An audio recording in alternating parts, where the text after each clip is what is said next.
Compte rendu de la 28e réunion du Conseil de ministres. Le président de la République, chef de l'État, Félix Antoine Tshisekedi Tshilombo, a présidé ce vendredi 12 novembre 2021 par visioconférence la 28e réunion du Conseil de ministres. 5 points étaient inscrits à l'ordre du jour, à savoir 1. Communication du président de la République, chef de l'État. 2. Point d'information. 3.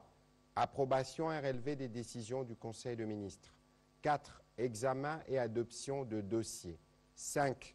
Examen et adoption des textes. Le premier point du Conseil de ministres de ce jour, qui a porté sur la communication du président de la République, comportait 7 sous-points, à savoir 1. Des conclusions préliminaires de la première revue du programme triennal appuyé par le Fonds monétaire international. Le président de la République s'est réjoui de l'accord obtenu entre les équipes des services du Fonds monétaire international et du gouvernement, représentés par la Troïka, Finances, Budget et Banque centrale du Congo. Le président de la République a encouragé le gouvernement à maintenir sa détermination à mettre en œuvre le politique publique crédible. Il a exhorté à utiliser de manière rationnelle les allocations droits des tirages spéciaux DTS pour, d'une part, renforcer les réserves de change de la Banque centrale du Congo et, d'autre part, financer les budgets afin de soutenir la reprise économique à court et à moyen terme.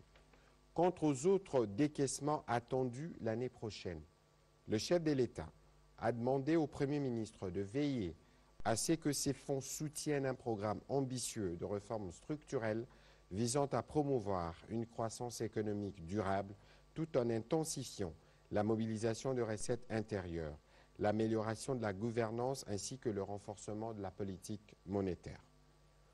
Deuxième point de la communication du président de la République, relatif à la mise en œuvre et du suivi et évaluation du programme de développement à la base de nos 145 territoires. Tenant compte de l'expérience du programme de 100 jours dans la mise en œuvre de développement de 145 territoires, qui a suscité beaucoup d'enthousiasme auprès de toute la population, le président de la République a souhaité que la fonction mise en œuvre soit séparée de celle de suivi et évaluation. À cet effet, il a souhaité qu'un rapport détaillé d'exécution technique et financière de ce programme de développement soit rendu disponible chaque trimestre pour lui permettre d'en assurer le suivi par le truchement du Conseil présidentiel de veille stratégique. Ces programmes devra également être au cœur des thématiques de la prochaine conférence de gouverneurs. Ainsi, le président de la République a instruit le vice-premier ministre, ministre de l'Intérieur, Sécurité et Affaires coutumières de s'assurer que le gouverneur de province contribue de manière efficace dans la mise en œuvre du dit programme. Il a encouragé le Premier ministre chef du gouvernement à veiller sur la cohérence des actions de nos partenaires au développement afin que celles-ci contribuent à la réalisation de ce projet ambitieux au niveau de nos territoires respectifs. Troisième point, de l'exportation frauduleuse de mitraille. Le président de la République a fait part aux membres du Conseil de ministres d'un rapport révélant une fraude massive par des négociants étrangers qui exportent le cuivre et les cobaltes sous les labels de mitraille. En effet, le recours au label mitraille permet aux exportateurs de minorer la valeur réelle des stocks de cuivre et des cobaltes, réduisant ainsi les recettes à percevoir par l'État sur les dites exportations et occasionnant la pénurie d'intrants dans la chaîne d'approvisionnement de l'industrie locale. Cette fraude est notamment occasionnée par la contradiction des textes réglementaires régissant le marché des mitrailles et leurs exportations. D'où la nécessité de statuer sur l'exportation de mitrailles en République démocratique du Congo en révisant notamment les textes réglementaires en la matière et les mécanismes de contrôle quantitatifs et qualitatifs.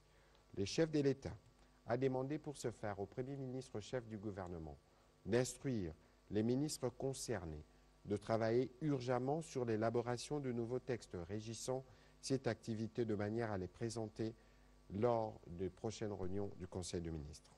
4. De la mise en œuvre de la campagne de sensibilisation sur le civisme fiscal.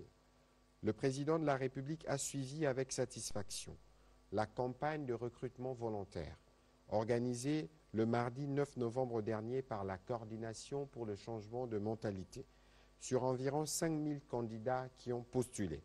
1500 ont réussi et se mettent en ordre utile pour le processus de recrutement. Ces recrues vont devoir suivre une formation sur différents modules relatifs à la fiscalité, tant au niveau du pouvoir central, provincial que local, afin de mener une vulgarisation auprès de citoyens au terme de celle-ci.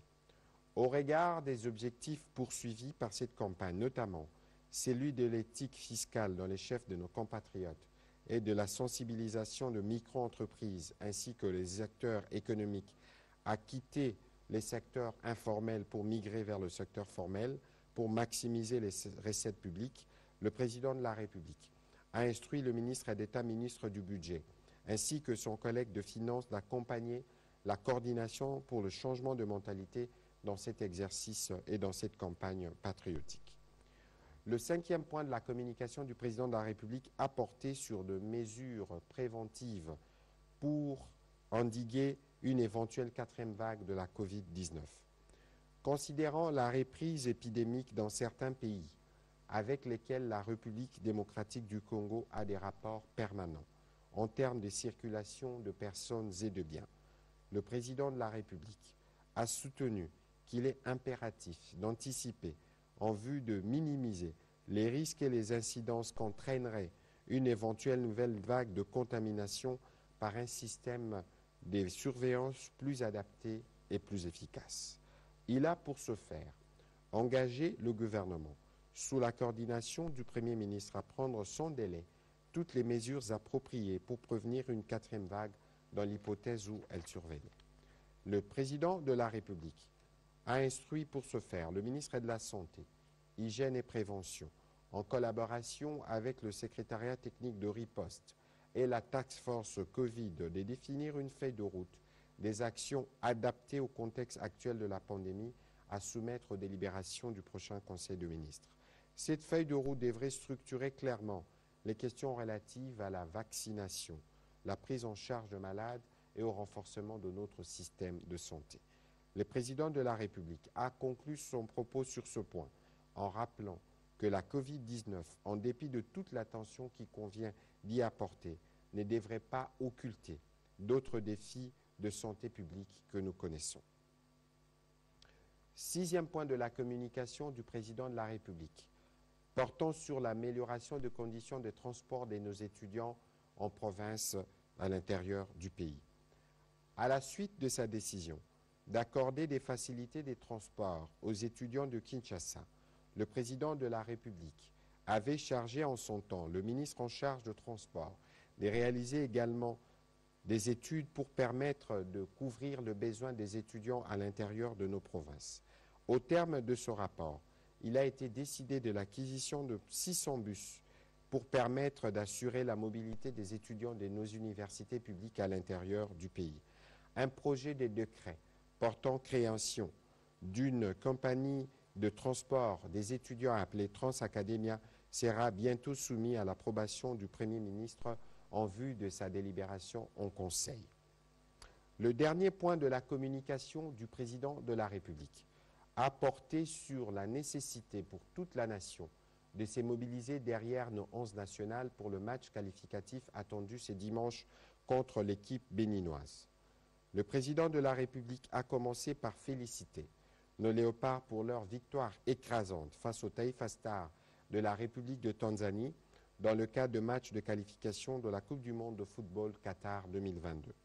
Il a invité toute la nation à soutenir, comme un seul homme, notre équipe nationale qui affrontera ce dimanche 14 novembre l'équipe du Bénin pour un match décisif. Intervenant dans la suite de la communication du président de la République, le Premier ministre chef du gouvernement a informé le Conseil du lancement ce jeudi 11 novembre 2021 du projet de développement multisectoriel et de résilience urbaine de Kinshasa dénommé Kin-Elenda. Ces projets du gouvernement, financés par la Banque mondiale à hauteur de 500 millions de dollars américains, permettra notamment de renforcer la capacité de production d'eau potable de 330 000 mètres cubes par jour, et il prévoit également de construire des infrastructures structurantes au niveau de la ville de Kinshasa, ainsi que des investissements de proximité au niveau de quartiers ciblés, en abordant également les défis de sous-emploi et de cohésion sociale, ainsi que les renforcements de capacités en matière de gestion urbaine. Au regard de l'importance que revêt ce projet, le Premier ministre a invité tous les ministères impliqués dans sa mise en œuvre de travailler pour son succès effectif au bénéfice de populations de la ville-province de Kinshasa. En ce qui concerne le naufrage survenu le jeudi 11 novembre dernier sur le lac Kivu, le Premier ministre a présenté les condoléances du gouvernement de la République aux familles éprouvées. La baleinière touchée provenait du village de Moucheni, localité de Munanira, groupement de Monga Sud en territoire de Calais dans la province du Sud Kivu, et se rendait au marché de Niamukubi, toujours en territoire de Calais. Les bilans provisoires fait état de plus d'une dizaine de morts, des personnes rescapées et de personnes disparues. Des instructions précises ont été données aux autorités locales pour que la question puisse être suivie de près. Au chapitre 2 du Conseil de ministres de ce jour, relatif aux points d'information. Premier point, État et administration du territoire. Le vice-premier ministre, ministre de l'Intérieur, décentralisation, sécurité et affaires coutumières, a informé le membre du Conseil sur l'état du territoire qui demeure globalement calme, en dépit des cas d'insécurité enregistrés dans certaines parties du pays, principalement où se poursuivent les opérations militaires dans le cadre de l'état de siège. Dans les grandes agglomérations, la police nationale poursuit aussi les opérations de lutte contre toute forme de criminalité.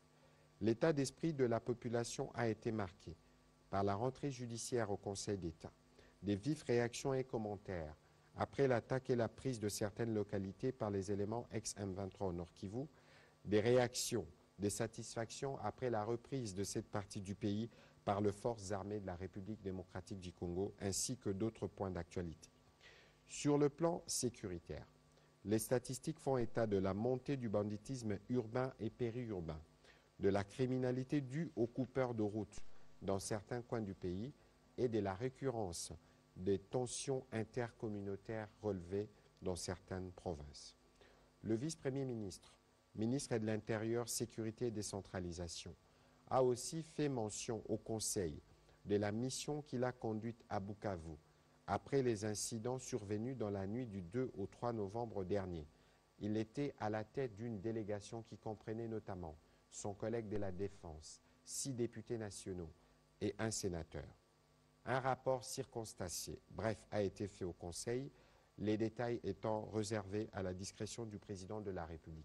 Mais d'ores et déjà, le vice-premier ministre, ministre de l'Intérieur, a informé les conseils de mesures qui ont été prises pour renforcer les dispositifs sécuritaires dans la province du Sud Kivu. Poursuivant sur ce chapitre sécuritaire, le ministre de la Défense nationale et ancien combattant a présenté au Conseil la situation par zone de défense. Il a soutenu que la pression militaire reste maintenue sur les forces négatives malgré les incursions qui ont été observées ces derniers jours dans le Nord Kivu, dans le Sud Kivu ainsi qu'en Ituri. S'agissant particulièrement de l'attaque et de l'occupation des localités de Tchanzu et Runyoni par des assaillants du M23, le ministre de la Défense a indiqué qu'elles furent de courte durée. Les forces loyalistes en contre-attaque ont rapidement repris ces localités et se sont assurées du retour des populations déplacées. Il a aussi informé le Conseil sur quelques faits qui ont marqué les 3 secteurs opérationnels sous état de siège.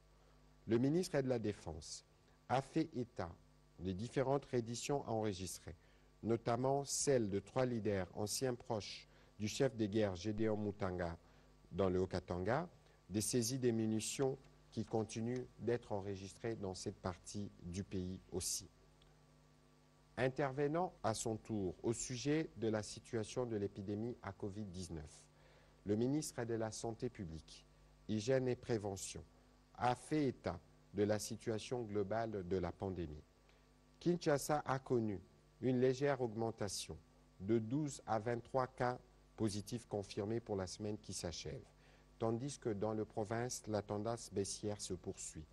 Une amélioration dans la prise en charge de patients a fortement contribué à diminuer le taux de létalité. La vaccination, quant à elle, se poursuit. Cependant, la couverture vaccinale à la COVID-19 reste très faible. Seulement 1% de la population a été complètement vaccinée à la COVID.